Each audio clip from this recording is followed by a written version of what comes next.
नमस्कार, सुबह के 10 बजने वाले हैं। वक्त हो चुका है महारो राजस्थान का। मैं हूं आपके साथ श्रुति श्रीवास्तव। सबसे पहले बात राजधानी जयपुर से बड़ी खबर की। बांकरोटा अग्निकांड मामले में एक और मरीज की मौत हो चुकी है। आज 2 मरीजों की मौत हो चुकी है। विजेंद्र नाम के मरीज की मौत हुई है और अब तक 17 मरीजों की मौत हो चुकी है। एसएमएस अस्पताल में 16 मरीजों का इलाज जारी है। थोड़ी देर पहले ही न्यूज 18 राजस्थान ने बताया था कि जयपुर के बांकरोटा अग्निकांड में एक विजेता नाम की महिला की भी मृत्यु हुई थी जो 70% से ज्यादा जल चुकी थी, जिसमें मरीजों का आंकड़ा 16 हो चुका था। लेकिन अब एक और मरीज की मौत हो चुकी है। विजेंद्र नाम है और इसलिए मरीजों का आंकड़ा अब 17 हो चुका है और जिनका इलाज चल रहा है वो 16 मरीज है। ज्यादा जानकारी के साथ सौरभ संवाददाता इस खबर पर जुड़ चुके हैं। ज्यादा जानकारी के साथ सौरभ, एक और मरीज की मौत। पहले सुबह हमने देखा एक विजेता नाम की महिला का मौत और अब विजेंद्र नाम के एक मरीज की मौत। सौरभ, क्या जानकारी? जी बिल्कुल, देखिए मौतों का आंकड़ा धीरे धीरे बढ़ता जा रहा है, क्योंकि अस्पताल में डॉक्टर बचाने के प्रयास जो है वो पूरे कर रहे हैं। लेकिन चूंकि जिस प्रकार के बर्न हुए हैं, ज्यादातर मरीज जो है वो 70% से ज्यादा जो है वो इस आग में जो है वो झुलसे हैं। इस लिहाज से उनको बचाना डॉक्टर्स के लिए बहुत बड़ी चुनौती हो चुकी है और यही कारण है कि आज सुबह विजेता जो है वो सुबह 4 बजे उनका निधन जो है वो हुआ है और कुछ देर पहले ही विजेंद्र का भी एक निधन जो है वो हुआ है। तो अब मौतों का आंकड़ा जो है वो अब 17 तक जो है वो पहुंच चुका है और अभी भी कुछ मरीज जो है वो वेंटिलेटर पर हैं। डॉक्टर बचाने के प्रयास कर रहे हैं, क्योंकि अंदरूनी अंग जो है वो इस आग में जो है वो झुलसे हैं, प्रभावित हुए हैं। इस लिहाज से बचा पाना डॉक्टर्स के लिए एक बड़ी मुश्किल बड़ा काम जो है वो हो चुका है और कोशिशें जो है वो की जा रही है। लेकिन डॉक्टर्स के हाथ भी अब एक तरह से कह सकते हैं कि उन्हें बचाने में नाकाफी जो है वो साबित हो रहे हैं। जी बहुत शुक्रिया सौरभ तमाम जानकारी देने के लिए खबर पर। तो लगातार कोशिश की जा रही थी। ये मरीज जो जिंदगी और मौत के बीच जंग लड़ रहे थे, उनको नहीं बचाया जा सका। एक और मरीज की मौत हो चुकी है। अब 16 मरीजों का इलाज जारी है। कोटपुतली से इस बीच बड़ी खबर बताते चले। बोरवेल में बच्ची के गिरने का मामला है और फाइलिंग मशीन के जरिए गड्ढे में ड्रिलिंग की जा रही है। जल्द ही कहा जा रहा है कि बच्ची को निकाल लिया जाएगा, लेकिन इन सब के बीच में 43 घंटे बीत चुके हैं और अभी भी 130 फीट की दूरी पर मतलब बोरवेल में मासूम बच्ची फंसी हुई है। जेसीबी मशीन के जरिए बोरवेल के पास खुदाई की जा रही है। फाइलिंग मशीन बोरवेल मतलब जो खुदाई की गई है वहां पहुंच चुकी है। ड्रिलिंग का काम भी वहां पर शुरू हो गया है। ज्यादा जानकारी के साथ ग्राउंड जीरो से हीरालाल संवाददाता लगातार बने हुए हैं जब से ये घटना घटित हुई है। हीरालाल, क्या अपडेट? फाइलिंग मशीन क्या खुदाई ड्रिलिंग करना शुरू कर दी है और अगर ड्रिलिंग करना शुरू कर दी है तो कितने फीट तक ड्रिलिंग शुरू हो गई है?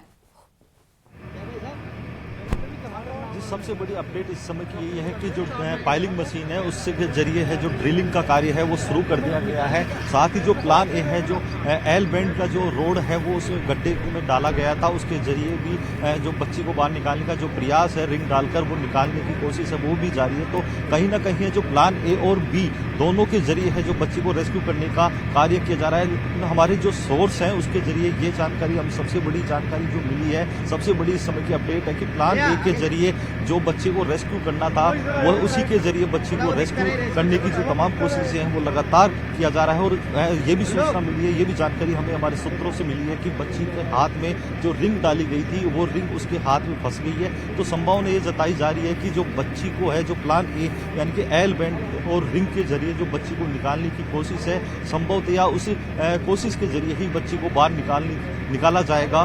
तो कहा जा सकता है कि जल्द ही अब बच्ची है जो इस पिछली जिंदगी और जो मौत से जो जूझ रही थी पिछले 45 घंटों से लगातार वो अपनी सांसों के लिए जद्दोजहद कर रही थी, वो बच्ची कहीं ना कहीं अब जो देसी टेक्निक थी उस टेक्निक के जरिए उस बच्ची को बाहर निकालने का जो कोशिश है वो हमारे सूत्रों से जो हमें जानकारी मिली है कि उस बच्ची को उसके हाथ में जो रिंग फंस चुकी है और उस रिंग के जरिए उस बच्ची को बाहर निकालना जाएगा। मैं तस्वीरों में दिखाना चाहूँगा कि जो ड्रिल मशीन थी, जो पाइलिंग मशीन है, उस ड्रिलिंग की जो कार्रवाई है वो शुरू कर दी गई है। ड्रिल लगातार जो की जा रही है, उसमें से जो मिट्टी गड्ढे में से निकालनी है, जो जेसीबी आप देख सकते हैं तस्वीरों में कि जेसीबी भी यहाँ मौके पे मौजूद है, उसके जरिए भी है जो गड्ढे को समतल किया जा रहा है, ताकि जब पाइलिंग मशीन द्वारा जब मशीन से जो गड्ढे खोदकर और जो मिट्टी निकालने का जो कार्य होगा, किसी प्रकार की जो डिस्टर्बेंस, किसी प्रकार की जो दिक्कत नहीं हो, ताकि आसानी से जो रेस्क्यू ऑपरेशन उसको अंजाम दिया जा सके। आप देख सकते हैं कि जो एनडीआरएफ के अधिकारी योगेश कुमार हैं, वो जो पाइलिंग मशीन पर चढ़कर और जो ड्राइवर है जो इस पूरी मशीन को चलाने में दक्ष जो चालक है, उसको कुछ दिशा निर्देश भी दे रहे हैं, किस प्रकार से उनको ड्रिलिंग करनी है, किस प्रकार से जो मिट्टी है गड्ढा खोद के उसको बाहर निकालने की जो कोशिश है जो वो अंजाम दिया जाए, उस वो तमाम निर्देश है जो अधिकारी द्वारा दिए जा रहे हैं। आप देख सकते हैं एक गड्ढा भी कुछ देर पहले जो ड्रिल किया गया था, उस गड्ढे से मिट्टी भी निकाली गई थी। तस्वीरों में वो गड्ढा भी हम दर्शकों को दिखाना चाह रहे हैं कि किस प्रकार से है जो ये पाइलिंग मशीन द्वारा जो प्लान बी प्रशासन का था, आज उस प्लान बी के तहत पाइलिंग मशीन को यहाँ बुलाया गया और उसके द्वारा जो बच्ची को रेस्क्यू करने के लिए गड्ढा खोदने की जो कार्रवाई है वो ठीक है। हीरालाल, मेरी आवाज अगर आपको मिल रही हो तो मुझे ये बताइएगा कि आप जो कह रहे हैं कि जो प्लान ए था, यानी एल बैंड के जरिए बच्ची को निकालने की कोशिश की जा रही है, दूसरा प्लान बी फाइलिंग मशीन के जरिए ड्रिल किया जा रहा है, मशीन अभी रुकी क्यों है, जरा ये भी बताइएगा। दूसरी तरफ ये कि दोनों में से ज्यादा प्रोग्रेसिव अप्रोच क्या लग रहा है, कि एल बैंड के जरिए बच्ची बाहर जल्दी निकल पाएगी या फाइलिंग मशीन? जी, प्रशासन की तो कोशिश यही रहेगी कि जैसे भी हो बच्ची को सुरक्षित रूप से बाहर निकाल लिया जाए, लेकिन जो प्रशासन की ओर से जो प्लान बी है, तो प्लान ए के तहत और प्लान बी के तहत दोनों जो प्लान है प्रशासन द्वारा किए जा रहे हैं। आप देख सकते हैं तस्वीरों में जो ड्रिल है वो लगातार बच्ची को बाहर निकालने उसके जरिए की जा रही है, लेकिन जो हमारे सूत्र है उसके द्वारा हमें जानकारी मिली है कि जो बच्ची बोरवेल में 120 फीट की गहराई में फंसी हुई थी, जो रिंग एल बैंड के द्वारा डाली गई थी, उस रिंग में बच्ची का हाथ फंसा है। तो उम्मीद जताई जा रही है कि जो प्लान ए था एल बैंड के जरिए जो रिंग है उसके जरिए ही बच्ची को बाहर निकालने की जो संभावना प्रबल नजर आ रही है, क्योंकि हमारे स्रोत उन्होंने ये जानकारी दी है। उस रस्सी को इसका अटकवा दो, रस्सी में दरवाड़ी, हाँ इसमें ले ले, कैंसिल हुआ आ जाएगी। हाँ बच्ची का मूवमेंट कुछ पता चल पाया है, बात हो पाई है हीरालाल? अगर बच्ची का हाथ फंसा है तो क्या कोई मूवमेंट भी है उसकी बॉडी में? कुछ देर पहले हमने जो एनडीआरएफ के अधिकारी है उनसे हमने बात करने की कोशिश की थी, तो उनका जवाब था कि जो कल से बच्ची का जो मूवमेंट है वो देखने को नहीं मिल रहा। हालांकि जो प्रशासन के अधिकारी हैं लगातार जो रेस्क्यू टीम है वो लगातार बोरवेल के जो गड्ढे में है सीसीटीवी कैमरा डाल के बच्ची के मूवमेंट की जानने की कोशिश कर रहे हैं कि बच्ची किस स्थिति में है, कितनी फीट गहराई पे बच्ची अटकी हुई है। वो तमाम जो उनकी कोशिश है वो लगातार जारी है, लेकिन कल दोपहर के बाद से है जो बच्ची का मूवमेंट देखने को नहीं मिल रहा। फिलहाल एसडीआरएफ के अधिकारी हैं, एडिशनल एसपी मेरे साथ इस समय बात करने के लिए मौजूद है। हम उनसे बात करने को किस प्रकार से है जो ये रेस्क्यू अंजाम दिया जाए, कितनी देर तक ये रेस्क्यू चलेगा और किस प्रकार से ये सर। जब से ये घटना हुई है तब से ही एनडीआरएफ और एसडीआरएफ पुलिस और एडमिनिस्ट्रेशन का जॉइंट ऑपरेशन शुरू हो चुका था। आज अभी भी हम जो हमारा प्लान ए है जो एसडीआरएफ और एनडीआरएफ डील कर रहे हैं और वो निरंतर चलता रहेगा। प्लान बी के तहत जो ये पाइलिंग मशीन वाला जो ऑप्शन है वो भी हमारा स्टार्ट हो गया है और पाइल मशीन के ज़रिए वो वाली टीम भी पूरी यहाँ से आ गई है और वो काम भी शुरू हो गया है। तो प्लान ए और प्लान बी दोनों पैरेलल चलेंगे और दोनों को समानांतर रखते हुए जहाँ भी हमें सफलता मिलेगी वो सफलता हो। सर, मूवमेंट को लेकर के बार बार प्रयास लगाए जा रहे हैं, किस तरह का मूवमेंट आ रहा है, क्या किसका मूवमेंट? बच्ची का जो मूवमेंट जो देखने के देखिए प्रयास किए जा रहे थे। जो बिटिया है उसका मूवमेंट अभी विजिबल नहीं है कैमरे में, क्योंकि कल भी मैंने आपको बताया था कि वहाँ पे मिट्टी जो है वो पानी के साथ मिलकर गारा टाइप की हो गई है, तो वो उसके ऊपर है। जब तक कि वो उससे ऊपर से नहीं हटेगी तब तक वो विजिबल नहीं है, और विजिबल नहीं है तो मूवमेंट के बारे में कुछ कहा नहीं जा सकता। कितना समय और माना जा रहा है, कितना समय और? देखिए, समय के बारे में मैंने अभी भी बताया था कि ये दोनों ही टीम अपने अपने क्षेत्र में एक्सपर्ट हैं। तो एक्सपर्ट क्योंकि लाइफ का सवाल है इसलिए पेशेंस के साथ काम करेंगे और एक्सपर्ट को जितना टाइम चाहिए होगा वो टाइम कवर करेंगे। जानकारी मिली है कि जो बच्चे की जो हाथ है वो एल बैंड की जो रिंग है उसमें फंसने की जो बात सामने आ रही है। नहीं, देखिए वो ऐसा पॉसिबिलिटी मानी जा रही है कि हमें अगर ऐसा दिखेगा तो हम ऐसी कड़ियाँ बना रहे हैं, ऐसे उस टाइप को बना रहे हैं कि अगर उसका कोई भी हाथ या पैर ऐसा कुछ विजिबल होता है तो उसकी तैयारी की जाए। वो तैयारी के तौर पे है। प्लान ए पे विश्वास किया जा रहा है, ऐसा सुनने में आ रहा है कि प्लान ए को ही ज्यादा तो देखिए ये थे एडिशनल एसपी। तो ये एडिशनल एसपी वैभव कुमार थे जिनसे हमने बात की। उनका कहना है कि बच्ची को प्लान ए और बी दोनों ऑपरेशन है जो पैरेलल करके पैरेलल तरीके से है जो दोनों ऑपरेशन अंजाम दिए जा रहे हैं। उनकी प्राथमिकता यही है कि बच्ची को किसी भी प्रकार से बच्ची को सुरक्षित उस गड्ढे से बाहर निकाल लिया जाए, क्योंकि 45 घंटे से ज्यादा का समय बीत चुका है और लगातार प्रशासन और रेस्क्यू टीम है लगातार बच्ची को बाहर निकालने की जो कोशिशें हैं वो लगातार उनकी तरफ से की जा रही है। लेकिन सबसे बड़ा सवाल ये होता है कि प्लान बी जब उनको करना था पाइलिंग मशीन से, जब यहाँ बुलाकर जब गड्ढा खोदकर बच्ची को रेस्क्यू करना था, तो प्लान बी को पहले ही अंजाम दे लेना चाहिए था। जी, बड़ा सवाल आपने खड़ा किया है हीरालाल की फाइलिंग मशीन पहले ही बुला लेनी चाहिए थी, अगर वही एक सहारा था और इनकी टेक्निक्स अगर काम नहीं कर रही थी। लेकिन अब ठीक है, देर आए दुरुस्त आए। लेकिन अभी मुझे ये बताइए कि इस बीच में चाचा या पिताजी या दादाजी से कुछ बात हुई है? क्योंकि चाचा गंभीर आरोप पहले ही कल से ही लगा रहे थे और आपके जरिए सवाल पूछा गया था। उन्होंने कहा कि ये लोग केवल टाइम वेस्ट कर रहे हैं। अब 43 घंटे बीत चुके हैं, तो अब उनका क्या रिएक्शन है? जी, हमने जो बालिका है, जो 3 वर्षीय बालिका चेतना है, उसके परिजनों से बात करने की कोशिश की, तो उनका कहीं ना कहीं जो दर्द था वो उनके शब्दों में देखने को मिल रहा था। क्योंकि उन्होंने जो प्रशासनिक जितनी भी प्रक्रिया है, प्रशासन द्वारा जो कोशिशें की जाती है, उन पर सवाल जरूर खड़े किए गए। उनका कहना था कि उनकी बच्ची पिछले 45 घंटों से उस बोरवेल के जो गड्ढे है उसमें अपनी जिंदगी की जंग लड़ रही है। तो क्यों नहीं ये जो प्लान बी आज शुरू किया गया, उस प्लान बी पे अगर 45 घंटे पहले अगर काम शुरू कर दिया जाता, उस प्लान बी को अंजाम दिया जाता, तो शायद बच्ची इतने दिन तक उस बोरवेल के गड्ढे में नहीं रहती और तब की बच्ची सकुशल अपने हंसते खेलते परिवार की गोद में होती, माँ की गोद में खेल रही होती। तो कहीं ना कहीं ये जो पूरे सवाल है, जो प्रशासनिक व्यवस्थाओं उनकी कार्यशैली पे भी तमाम जो सवाल है वो खड़े होते हैं कि आखिर अगर प्लान बी को अंजाम देना था तो पहले ही क्यों नहीं कर लिया। लेकिन सबसे साथ में एक सवाल और खड़ा होता है कि जो ये एनडीआरएफ और एसडीआरएफ की टीम है, ये अपनी जो जुगाड़ू टेक्निक है उसी के सारे इस प्रकार के जो रेस्क्यू होते हैं उनको अंजाम देती है। अगर सरकार और प्रशासन अगर एक दक्ष लोगों की टीम बनाए, उनको अलग से प्रशिक्षण दिया, इस प्रकार के जो घटनाएं होती हैं उनको रेस्क्यू करने के लिए उनको प्रशिक्षण देना चाहिए, ताकि जब भी प्रदेश में कहीं भी इस प्रकार की घटनाएं हो तो रेस्क्यू तुरंत किया जा सके, वो प्रशिक्षित लोग तुरंत मौके पे पहुंचे और उच्च तकनीक के संसाधन उनको मुहैया कराए जानी चाहिए, ताकि जो तकनीकी संसाधनों की जो इस पूरे रेस्क्यू में देखने को मिली है जो कमी है, वो कहीं ना कहीं इस रेस्क्यू ऑपरेशन में जो देरी हो रही है वो कहीं ना कहीं संसाधनों की कमी है, वो भी एक बहुत बड़ा कारण रेस्क्यू के लेट होने में सामने आई है। जी, बिल्कुल सही बात। आप मौके पर जरा एक बताइएगा, एक बार और अपडेट दीजिएगा हीरालाल कि अभी क्या हो रहा है। ये फाइलिंग मशीन रुकी हुई क्यों नजर आ रही है?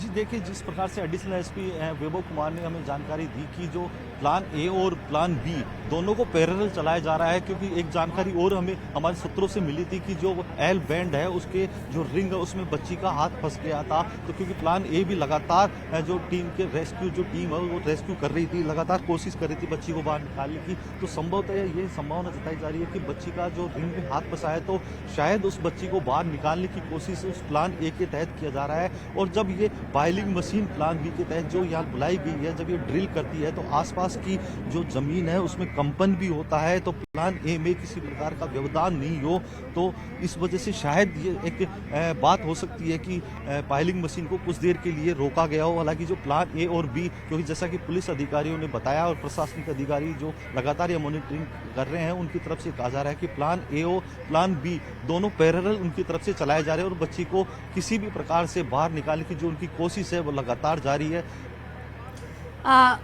हीरालाल, वो जो एल बैंड का रॉड आप अपने कैमरे के जरिए दिखाते हैं, जरा उसका मूवमेंट दिखाइएगा और वो बताइएगा क्या वो रॉड मूवमेंट कर रहा है? अगर वो रॉड मूवमेंट हो रहा है तो इसका मतलब बच्ची का हाथ फंसा हुआ, तो बच्ची ऊपर आ रही होगी, अगर फंसा है हाथ तो। जी बिल्कुल, मैं अपने सहयोगी से कहना चाहूँगा कि जो एल बैंड जो प्लान ए के तहत उसे जो पिछले 40 घंटों से लगातार यहाँ जो रेस्क्यू टीम के जो सदस्य हैं वो रेस्क्यू कर रहे हैं, एल बैंड को डालकर बच्ची को बाहर निकालने की जो कोशिश है वो जो मूवमेंट है वो दिखाएं अपने दर्शकों को। हम तस्वीरों के माध्यम से वो दिखाने का प्रयास करेंगे। आप देख सकते हैं तस्वीरों में कि जो रेस्क्यू टीम के सदस्य हैं वो लगातार एल बैंड के जरिए उस बच्ची को बाहर निकालने की जो उनकी कोशिश है वो लगातार आपस में चर्चा कर रहे हैं कि किस प्रकार से जो सूत्रों से हमें जानकारी मिली थी कि भाई एल बैंड में उस बच्ची का हाथ फंसा है, उस बच्ची को बाहर निकालने की जो कोशिश है वो की जा रही है। आप देख सकते हैं तस्वीरों में कि आपस में जो सदस्य हैं वो चर्चा कर रहे हैं, बात कर रहे हैं, क्योंकि बच्ची का सुरक्षित निकालना भी उनके लिए बहुत बड़ी एक चुनौती है। क्योंकि बताया जा रहा है कि जो नीचे मॉइस्चर होने की वजह से जो नमी थी, गीला जो उसमें हो गया था, लगातार जो कैमरा बार बार बाहर निकाल के अंदर डाला जा रहा था, कहीं ना कहीं उसकी वजह से जो मिट्टी है उस बच्ची के आसपास भी इकट्ठी हो गई थी। तो उस बच्ची को सुरक्षित निकालना भी प्रशासन के लिए सबसे बड़ी चुनौती है। इसलिए किस प्रकार से बच्ची को सुरक्षित बाहर निकाले ये सबसे बड़ा अहम मुद्दा है। और बच्ची आप देख सकते हैं तस्वीरों में एक कैमरा, एक रोड है जो उस बाहर गड्ढे से निकाला गया, बच्ची के मूवमेंट को देखने के लिए गड्ढे से उस कैमरे को बाहर निकाला गया रस्सी के सहारे। आप देख सकते हैं कि अब एक प्लेट है जो उस रोड पे कसी जा रही है। तो ये प्लेट का क्या यूज है हीरालाल, जो कसी जा रही है प्लेट, क्या वो अंदर जाएगी? जी मैं बताना चाहूँगा कि जो एसडीआरएफ की टीम और एनडीआरएफ की टीम है लगातार जो एल बैंड के द्वारा बच्ची को बाहर निकालने की जो रेस्क्यू का कार्य कर रहे हैं। तो ये प्लेट बताया जा रहा है कि जो रोड जाती है उसके ऊपर जो गड्ढा बनाया गया है वह प्लेटें लगाई गई हैं ताकि जब रोड को खींचा जाए तो रोड है जो सीधी निकले, इधर उधर ही नहीं, क्योंकि 10 से 15 फीट की एक रोड होती है जिसको करीबन 120 फीट तक बताया जा रहा है कि 10 से 12 जो रोड है इस गड्ढे में डाली गई है। लेकिन इतनी जो गहराई तक, इतनी लंबाई तक जब जॉइंट करके आप किसी रोड को डालते हैं तो वो मूवमेंट करती है, तो वो हिले नहीं। तो शायद ये जो प्लेट है उस रोड को स्थिर रखने के लिए, सीधा रखने के लिए ये प्लेट लगाई जा रही है।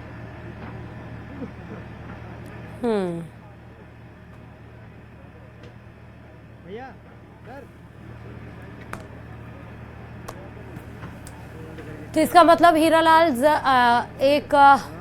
वो रॉड इधर उधर मुड़े नहीं, इसलिए प्लेट लगा के फिर से डालने की कोशिश उस रॉड को किया जा रहा है। कैमरा वहां पर इंस्टॉल है और आप जैसा बता रहे हैं कि बच्ची का एक हाथ उस एल रॉड में फंस चुका है।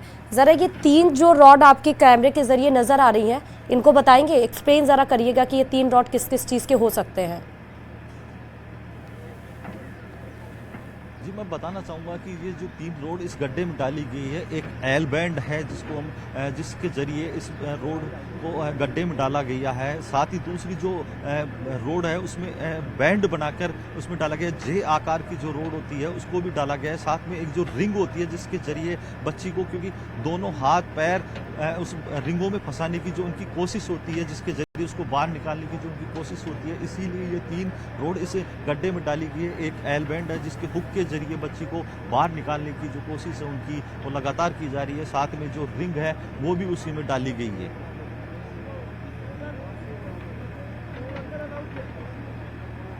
अच्छा, तो अभी इसका मतलब फाइलिंग मशीन, आप हीरालाल ये बता रहे हैं कि फाइलिंग मशीन को इसलिए रोक दिया गया है क्योंकि फाइलिंग मशीन के ड्रिलिंग से कंपन होता है और जो एल बैंड के ज़रिए जो लगातार परसों से कोशिश की जा रही है, उस बच्ची का हाथ उस एल बैंड में फंस गया है और उसको निकालने की कोशिश की जा रही है। और क्योंकि अगर फाइलिंग मशीन से भी ड्रिलिंग होगी और कंपन होगा तो हो सकता है उसमें कोई अवरोध पैदा हो जाए, इस वजह से फाइलिंग मशीन को रोका गया, आप ये कह रहे हैं? जी बिल्कुल, जिस प्रकार से जो हलचल बढ़ी है, प्लान ए के तहत जो कार्रवाई की जा रही थी, रेस्क्यू किया जा रहा था, आप देख सकते हैं तस्वीरों में लगातार दिखा रहे हैं कि जो एसडीआरएफ की टीम, एनडीआरएफ की टीम के सदस्य हैं, जो अधिकारी हैं, वो सब इस प्रकार से जो उनकी मूवमेंट है उस तरीके से जो हमारे सूत्र ने भी हमें जानकारी दी कि जो प्लान ए के तहत जो रिंग डाली थी, जो एल बैंड की रोड डाली गई थी, उसकी जरिए बच्ची को बाहर निकालने की उनकी कोशिश है वो कहीं ना कहीं सफल होती नजर आ रही है। लेकिन जो पाइलिंग मशीन, क्योंकि पाइलिंग मशीन जब यहाँ पहुंची वो ड्रिल करती है, क्योंकि आप मशीन में देख सकते हैं कि कितनी भारी ये मशीन है, कितना लंबा इसका जो रोड है, जब वो जमीन में जाता है, ड्रिल होता है तो कहीं ना कहीं कंपन जरूर होता है, एहतियात के तौर पर, सुरक्षा के तौर पे, क्योंकि जिस जगह बोरवेल में बच्ची फंसी है, 120 फीट की गहराई पे बच्ची फंसी है, तो जब ड्रिल होगी उससे मात्र 2 से 3 फीट की दूरी पे ही ये जो पूरी जो प्लान बी है उसको अंजाम दिया जा रहा है। उसके तहत पाइलिंग मशीन से जो ड्रिल करने की जो कार्रवाई वो की जा रही थी, तो कहीं ना कहीं ये अंदेशा जरूर हो जाता है जब ड्रिल होता है तो कंपन की वजह वजह से बच्ची में जो हुक डाला गया है, जो बच्ची का हाथ उस रिंग में फंसा है, तो कंपन की वजह से वो एक बार फिर नहीं छूट जाए, बच्ची वापस बोर में ना फंस जाए, जो उनकी कोशिश है जो विफल ना हो जाए। क्योंकि हमने देखा था पिछले 45 घंटों से जो उनकी कोशिश थी, बीच में 2 बार रेस्क्यू ऑपरेशन लगा जो विफल भी हुआ था। उसके बाद जो प्रशासन ने है तीसरी बार जब कार्रवाई शुरू की थी, तो अब एक बार फिर से जो रिंग है वो उसमें हाथ में फंसा है और बच्ची को बाहर निकालने की जो कोशिश है, तो संभवतः या प्लान ए के तहत बच्ची को बाहर निकालने की जो कोशिश है कहीं ना कहीं सफल होती नजर आ रही है।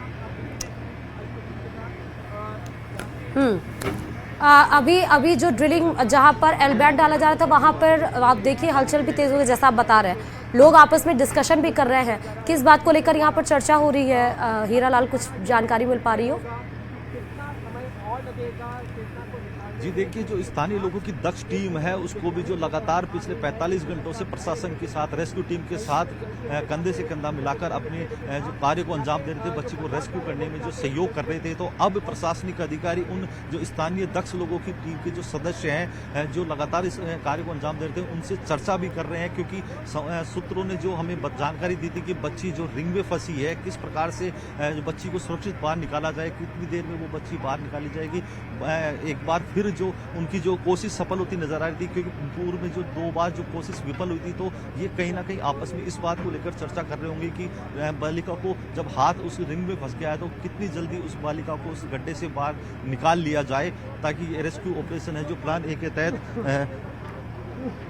और आप देख सकते हैं तस्वीरों में कि अब रोड को धीरे धीरे बाहर निकालने की जो कोशिश है वो भी की जा रही है। बालिका को ऊपर लाने का जो है कार्य है जो लगातार किया जा रहा है। तस्वीरों में मेरे सहयोगी लगातार आप अपने दर्शकों को ये चीज़ दिखा रहे हैं, ये तस्वीर दिखा रहे हैं कि एक रोड है जो उस गड्ढे से बाहर निकाल ली गई है। तो संभावना यही जताई जा रही है कि जल्द से जल्द बालिका को इस गड्ढे से बाहर निकाल लिया जाएगा, क्योंकि जिस प्रकार से प्लान ए लगातार जो देसी जुगाड़ है, आखिर वो काम होता नजर आ रहा है, सक्सेस होता नजर आ रहा है।